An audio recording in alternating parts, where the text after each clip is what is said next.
Okay, of that 36%, or of the kids, so again, we combine 2-year degree, 4-year degree. What percent do you think get a 2-year degree? So what percent of kids do you think in our system complete a 2-year degree? This is pretty amazing. Only 2% of our kids get a 2-year degree. Now let's think about that. What drives that? I think a couple of things drive that. First of all, a lot of kids go to community colleges, they complete 20, 24 hours, 36 hours, and then they go to a 4-year institution. And they never actually complete the associate degree. They have enough hours, but they never complete the requirements or transfer back the hours to complete the associate degree.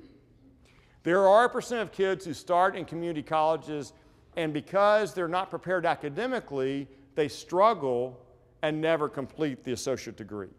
But it's a large percent who actually start, do well, move off to a 4-year institution. Part of my concern is that we really don't talk often, and we haven't created value around the associate degree. And I think about my parents. My parents were the first in their families to complete college degrees. But they clearly saw it as a stepping piece. They first went in and completed a 2-year degree, and then they moved on to work on a 4-year degree. My mom didn't complete a 4-year degree, but she went off to a 4-year institution. My dad completed a 4-year degree. He actually completed it when we were young. He kind of went for a while to a 4-year institution, then went back when we were younger to complete his degree. But they clearly saw it as a stepping stone. And I don't think our kids today see it as a stepping stone, especially our kids from poverty, which if we're 36% average, when we break out our kids just for poverty, it's going to be in the teens probably. So we really want to refocus the system on kids who go off and get a technical certificate, military training, which is clearly equal to the technical certificate, 2-year degree, or 4-year degree. What we know we need to do that is, first of all, we have to value the strengths and gifts of every child. So, I do believe that public systems, when they talk only about college, it implies to a kid who really doesn't want to go that route that they're somehow not valued, and we don't want to do that. We want to value every kid for what they want to do, but we want them to be the best at whatever they want to do. So for instance, if a kid wants to leave our system and go off and be a plumber, we want them to go and get a master plumber certificate through some form of higher education. If they want to be an electrician, we want them to go off and get a master electrician certification. We just want them to be the best they can possibly be. 2-year degree, 4-year degree, technical certificate, or military training. Do you know that the reading level for technical certificates, so the materials you use to get a technical certificate, the reading materials, or a military, if you spend 4 to 6 years in the military, do you know that the reading level is higher than what you read to get a 4-year degree, college degree?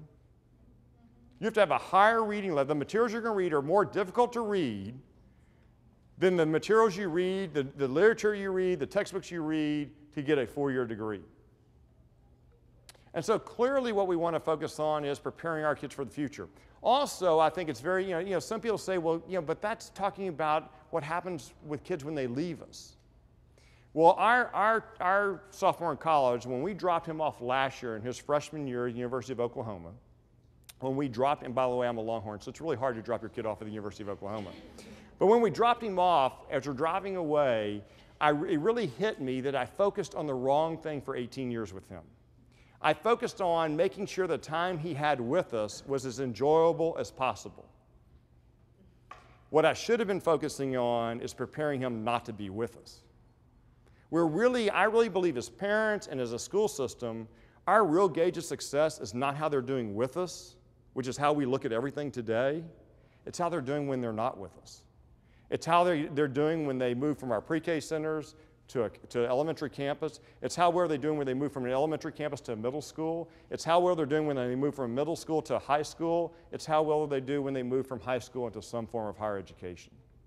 So I think the next 5-year plan is going to refocus the system on how well our kids do when they're not with us. A total different standard for a public education system. So I think it's just a very, very interesting time as we look at this, as we focus on the future, as we look at where we're in. There's so many great things that go on in this system, and the level of teaching is so incredible. But I think it's really important to make sure that we refocus the system on the same expectations we have for our own kids for the system as a whole.